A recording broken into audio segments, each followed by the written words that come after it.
Hello dear students, कैसे हैं आप सब। उम्मीद करता हूँ अच्छे होंगे। मैं विकास सर आप सबों के VMS के इस यूट्यूब चैनल पे हार्दिक स्वागत करता हूँ।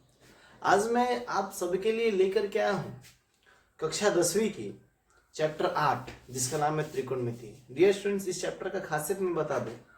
यह चैप्टर आपके एग्जाम के दृष्टिकोण से सबसे महत्वपूर्ण है। इस चैप्टर से लगभग 25 मार्क्स के क्वेश्चन लगभग पूछे जाते हैं। चाहे सब्जेक्टिव की बात करें, चाहे ऑब्जेक्टिव की बात करें, या चाहे लॉन्ग आंसर की बात करें, इन तीनों टाइप से क्वेश्चन मिला करके हमको इस चैप्टर से 25 मार्क्स से क्वेश्चन पूछे जाते हैं। डियर स्टूडेंट्स, इसके साथ ही मैं आपको बता दूं कि इस चैप्टर के दो भाग हैं। एक है ऊंचाई और दूरी, हाइट एंड डिस्टेंस को बोलते हैं, और एक है त्रिकोणमिति के कुछ अनुप्रयोग या सॉरी त्रिकोणमिति के कुछ अनुपात के बारे में पढ़ना है।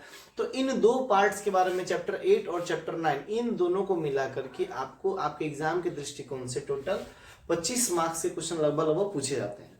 तो इसलिए इस चैप्टर को डियर स्टूडेंट ध्यान से पढ़िएगा। और बिल्कुल आज मैं स्टार्ट कर रहा हूँ बेसिक तरीके से, कैसे जानेंगे कि क्वेश्चन इस चैप्टर को कैसे सॉल्व करना है, इस चैप्टर के क्वेश्चंस को कैसे सॉर्ट आउट करना है। इसके साथ ही मैं इसमें देखूंगा ऑब्जेक्टिव को कैसे बनाना है, उसके बारे में जानेंगे। इसी के साथ चलिए अब देर न करते मैं चैप्टर को शुरू कर रहा हूँ। ठीक है, आइए देखते हैं डियर स्टूडेंट्स क्या है।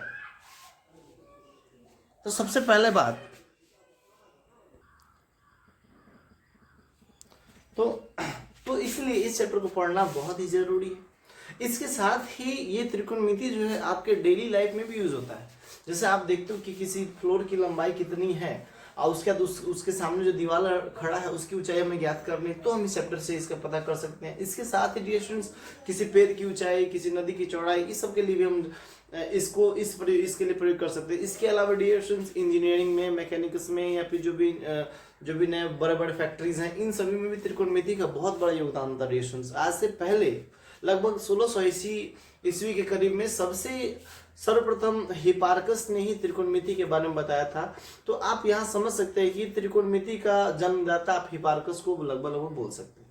ठीक है, तो इसके बाद डियर स्टूडेंट्स हम लोग जानते हैं कि त्रिकोणमिति के बाद हम लोग चलते हैं कि त्रिकोणमिति। देखिए डियर स्टूडेंट्स, हम सबसे पहले बता दें त्रिकोणमिति का अर्थ होता है, ये 3 वर्ड से मिलकर बना, ट्राई, गोनिया एंड मेट्रॉन।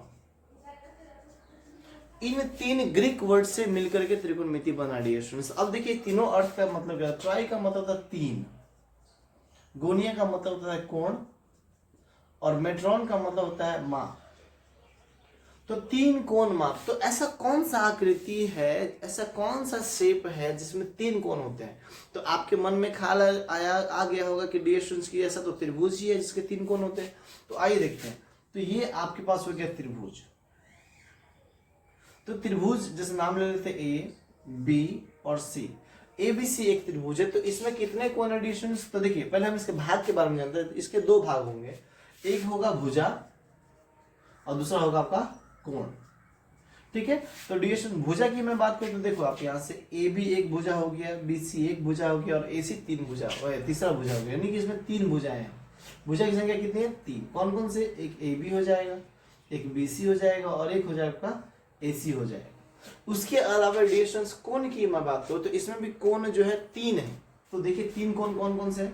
एक कोण A है, एक कोण B है, और एक कोण C है। तो आप इसको रिप्रेजेंट कर सकते हैं, कोण A, कोण B एंड कोण C के बारे में आप जान सकते हैं कि ये 3 कोण इसमें आपको दिख गए।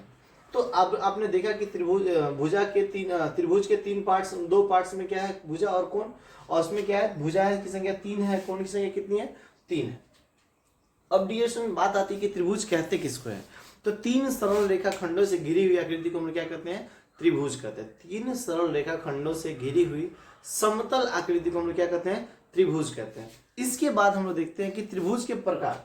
तो त्रिभुज के प्रकार डियर स्टूडेंट 2 प्रकार के होते हैं।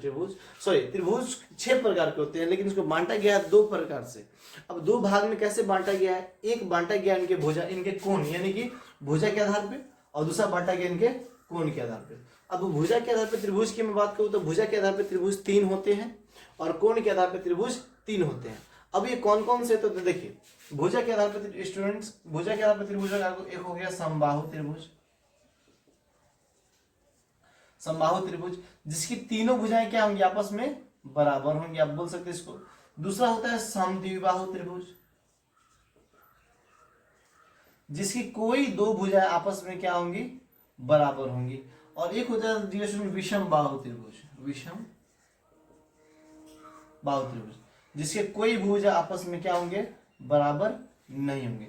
तो ए आपने देखा कि त्रिभुज के तीन प्रकार किस आधार पे, तो कोण के आधार पे। अब हम सॉरी भुजा के आधार पे, अब हम लोग देखने जा रहे हैं कि कोण के आधार पे त्रिभुज कौन कौन से होते हैं। तो कोण के आधार पर डियर स्टूडेंट त्रिभुज होते हैं, एक होता है न्यून कोण त्रिभुज, न्यून कोण त्रिभुज। अब देखिए न्यून कोण त्रिभुज किसे कहेंगे, कि ऐसा त्रिभुज जिसके तीनों कोण या फिर ऐसा त्रिभुज जिसके प्रत्येक कोण का माप 0 डिग्री से अधिक और 90 डिग्री से कम यानी कि न्यून कोण हो, उसे हम लोग क्या कहेंगे, डियर स्टूडेंट्स, न्यून कोण त्रिभुज कहेंगे। दूसरा जो होता है आपका होता है समकोण त्रिभुज, समकोण त्रिभुज। तो समकोण त्रिभुज किसे कहेंगे डियर स्टूडेंट्स, तो ऐसा त्रिभुज जिसका एक कोण 90 डिग्री का हो और शेष दो कोण आपका न्यून कोण हो, तो ऐसे त्रिभुज को हम लोग कहेंगे समकोण त्रिभुज कहेंगे। साथ ही एक कोण का त्रिभुज का प्रकार होता है तीसरा जो है वह आपका है अधिक कोण त्रिभुज, अधिक कोण त्रिभुज। तो अधिक कोण त्रिभुज कैसे कहें, किसे कहेंगे, तो ऐसा त्रिभुज जिसका एक कोण अधिक कोण हो अर्थात 90 डिग्री से अधिक और 180 डिग्री से कम, तथा यानी ऐसा त्रिभुज जिसका एक कोण अधिक कोण हो 0 डिग्री से अधिक और 90 डिग्री से अधिक और 180 से कम, तथा शेष दो बचा हुआ दो कोण है वह क्या होना चाहिए आपका न्यून कोण होना चाहिए। तो ऐसे त्रिभुज को हम लोग बोलेंगे अधिक कोण त्रिभुज। डियर स्टूडेंट, तो अब आपने देखा कि हाँ कि त्रिभुज के दो भागों में बांटे गए, एक हो गया भुजा के आधार पे और दूसरा हो गया आपके कोण के आधार पे। ठीक है, तो आपने देखा कि समबाहु त्रिभुज, समद्विबाहु त्रिभुज, विषम बाहु त्रिभुज, न्यून कोण त्रिभुज, समकोण त्रिभुज और अधिक कोण त्रिभुज।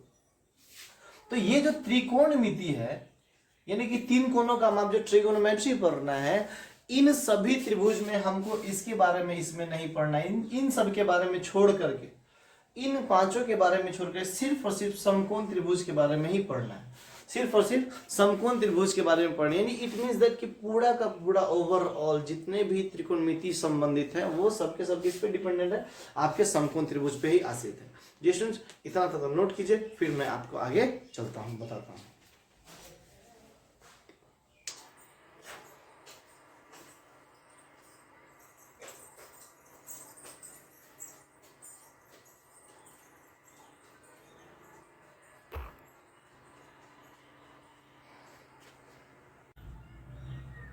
चलिए, तो हमने देखा था कि त्रिभुज के प्रकार के बारे में चल रही है, समझ गए। अब देखिए डियर स्टूडेंट कि समकोण त्रिभुज के बारे में आपको जानना है, तो हम चलते हैं, बताते हुए चलते हैं। इसमें हमको जानना है कि पाइथागोरस थ्योरम क्या है, इसके बारे में भी जानना होगा। तो आइए चलते, देर न करते शुरू करते हैं। तो देखिए याद रखिए, इस तरह के जहां भी आपको शेप दिख जाएगा इसको बोलेगा समकोण त्रिभुज।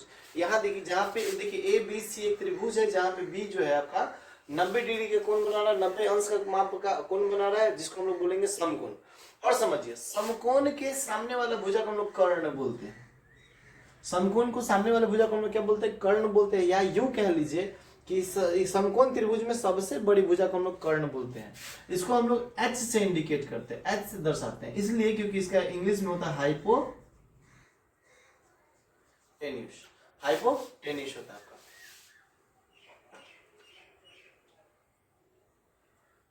ठीक है, उसके बाद आप देखो यहाँ पे ये जस्ट सामने जो खड़ा है इसको हम लोग बोल सकते हैं लंब बोलते हैं, इसको हम लोग P से इंडिकेट करते हैं, परपेंडिकुलर।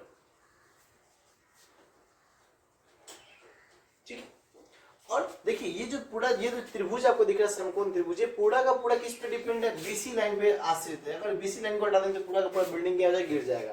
तो ये चूंकि आधार की तरह दिख रहा है इसलिए हम इसको आधार बोलते हैं। ये हो गया आपका आधार, इसको B से सूचित करते हैं यानी कि बेस। ठीक है डियर स्टूडेंट्स, तो इस तथ्य के आधार पे आपने लंब को जाना, आधार को जाना और कर्ण को जाना। अब समझते हैं, जरा सी बात करें तो इसके लिए पाइथागोरस साहब ने एक बहुत बड़ा प्रमेय दिया था। इसके बारे में चैप्टर 6 में भी आपको हम पढ़ाएंगे। तो फिलहाल जान लेते हैं कि पाइथागोरस प्रमेय क्या होता है। तो इसके आधार पर उनके कहने का अर्थ है कि किसी भी समकोण त्रिभुज में सबसे बड़ी भुजा का वर्ग, तो आप देखो सबसे बड़ी भुजा कौन सा है, AC है।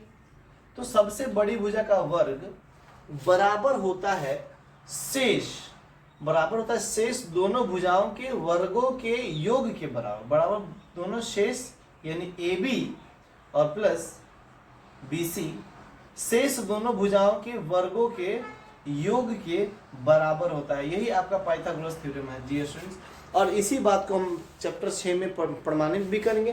फिलहाल देखते हैं, तो AC यानी कि ये भुजा हो गया, इसको हम लोग किससे बताते हैं डियर स्टूडेंट्स?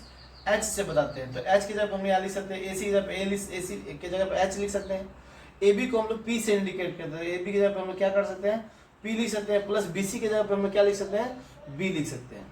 ठीक है, तो इस तरीके से हमको सामने एक फॉर्मूला निकल के आता है, यानी कि H² is equal to P² plus B² निकल के आता है डियर स्टूडेंट्स। इसके अगर हम यहाँ से H को निकालना चाहें तो आप जानते हो स्क्वायर को इधर लेके आते हैं तो क्या होता है? आपका रूट बन जाता है, यानी कि H इक्वल टू क्या हो जाएगा? Under root P² plus B² हो जाता है। सेम अगर हम इनको यहाँ से, अगर हमको P का मान पता नहीं, P का वैल्यू निकालना, सपोज लंब का मान निकालना होगा, तो हम निकालने के लिए क्या कर सकते हैं? यहाँ से P² इक्वल टू क्या हो जाएगा dear students? Sorry H² minus हो जाएगा आपका B², यानी कि P इक्वल टू क्या हो जाएगा? H² minus under root B²। Same as same यहाँ से हम अगर B निकालना चाहें तो B² इक्वल टू क्या हो जाएगा dear students? H² minus P²। It means that कि B इक्वल टू क्या हो dear students? Under root H² minus P²। चलिए इतना तो नोट कीजिए, फिर मैं आपको आगे ले चलता हूं। ठीक है, चलिए देखते हैं। तो उस बेस पे हमने देखा P, B और H को कैसे निकालते हैं, इसके बारे में समझा।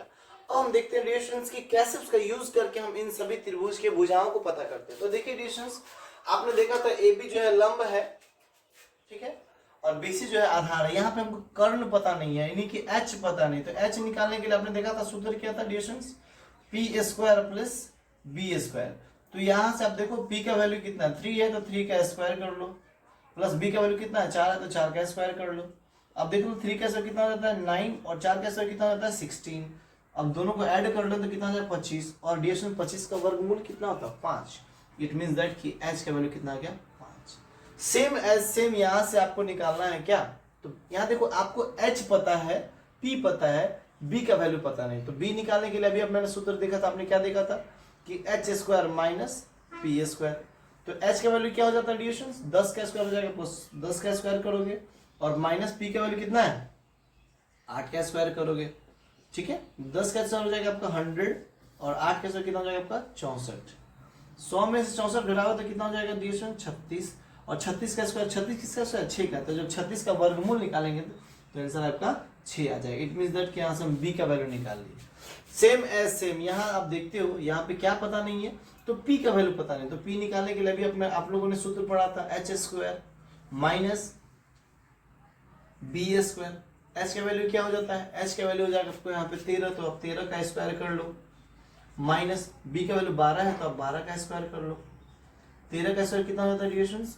169, और 12 का स्क्वायर कितना होता है? 144।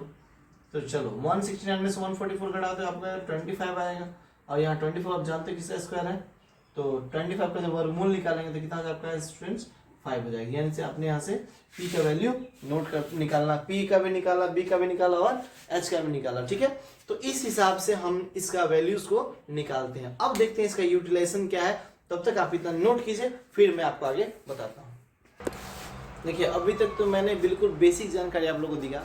अब मैं चलता हूँ आपके चैप्टर्स के अंदर रिलेटेड, आपके चैप्टर को कैसे सॉल्व करना है इसके बारे में डियर स्टूडेंट्स। तो देखिए आपके चैप्टर में पहला ही है त्रिकोणमितीय अनुपात। तो त्रिकोणमितीय अनुपात क्या होता है? तो देखिए यहाँ पे आपके पास लंब, आधार और कर्ण है, इन सभी के अनुपात, इन सभी का रिलेशनशिप को ही हम लोग बोलते हैं त्रिकोणमितीय अनुपात। तो आप देखिए यहाँ पे कुल मिला के हमको 6 रिलेशनशिप मिलेंगे। एक लंब का कर्ण के साथ, कर्ण का लंब के साथ, फिर लंब का आधार के साथ, आधार का लंब के साथ, और आधार का कर्ण के साथ, और कर्ण का आधार के साथ। इस तरीके से कुल 6 ही आपको मिलने वाले हैं। तो देखिए पहला जो रिलेशनशिप है वो क्या आपका? तो आप इसको लिखोगे लंब, और बट्टा में लिखोगे आप कर्ण, एक रिलेशनशिप मिला। दूसरा हो सकता है कि आधार बट्टा कर्ण, आधार बट्टा में आप लिख सकते हो कर्ण, आपके पास दो रिलेशनशिप। तीसरा क्या हो सकता है, लंब और बट्टा में आप लिख सकते हैं यहाँ पे आधार। तीसरा क्या हो सकता है, अब देखिए 3 तो आपने निकाल लिया, अब 3 के अलावा 4, चौथा क्या हो सकता है, तो देखिए अभी आपने लंब का कर्ण के साथ, आधार का कर्ण के साथ और लंब का आधार के साथ तो निकाल लिया। अब इसका उल्टा चलते हैं, तो कर्ण के लंब के साथ, तो ऊपर हो जाएगा आपका, अगला जो हो जाएगा आपका हो जाएगा कर्ण और बट्टा में आप लिख सकते हो लंब। इसके बाद अगला जो होगा वो क्या हो सकता है आपका कर्ण और बट्टा में आप लिख सकते हैं यहां से आधार। इसके अलावा जो छठा रिलेशनशिप वो क्या हो सकता है आपका आधार और बट्टा में हो जाएगा आपका लंब। देखिए तो इन सभी रिलेशनशिप का एक नाम दिया गया। अब वो नाम क्या दिया गया तो आइए देखते हैं। क्योंकि हमने इस एंगल को लेकर के सबका माप लिया है, इसीलिए हम इस सबका नाम लिखते हैं। तो पहला जो लंब बट्टे कर्ण है, इसका नाम दिया गया डियर स्टूडेंट्स साइन ए। हमने इस एंगल को मेजर करके लेके रखा है। दूसरा जो है आधार बट्टे कर्ण, इसको लेके रखा गया कॉस ए। तीसरा जो है आपका हो जाएगा टेन ए। चौथा जो हो जाएगा आपका हो जाएगा, अब देखिए तो ये किसका उल्टा है, ये इसका उल्टा है ना, तो आप साइन का उल्टा लिख लो कॉस ए। कर्ण बट्टे आधार, कॉस का उल्टा है तो कॉस का उल्टा रिलेशन शेक ए, और आधार का उल्टा हो जाएगा रिलेशन आपका हो जाएगा शेक। आधार का उल्टा हो जाएगा आपका ये कॉट का, सॉरी कॉट। तो इस तरीके से आपने देखा कि sine cos tan cosec sec और कॉट, इस तरीके से इन सबका रिलेशनशिप आ रहा है। अब आप देखिए इसको जरा सा शॉर्ट में लिखते हैं, तो इसको आप लिख सकते हो P बाई एच, इसको लिख सकते हो आप B बाई एच, इसको लिख सकते हो P बाई बी, इसको लिख सकते हो H बाई पी, इसको लिख सकते हो H बाई बी, इसको लिख सकते हो B बाई पी। तो यहां से आप देखो आपको याद करने में इजी हो जाएगा। साइन ए बराबर क्या होगा P by H, cos A बराबर क्या होगा B बाई एच, टेन ए बराबर क्या होगा B by P, cos A के बराबर क्या होगा H बाई पी, सेक ए बराबर क्या होगा H बाई बी, और कॉट ए बराबर क्या होगा B बाई पी। तो तब तक के लिए डी स्टूडेंट्स इतना ही नोट कीजिए, इतना नोट कीजिए। फिर इसके अलावे जो आगे जो हम लोग पढ़ना है वो आपको इसमें इसके क्वेश्चंस को कैसे सॉल्व करना है, इस क्वेश्चन को कैसे सॉर्ट आउट करना है, इसको मैं आपको अगले वीडियो में बताऊंगी। आज के लिए इतना ही।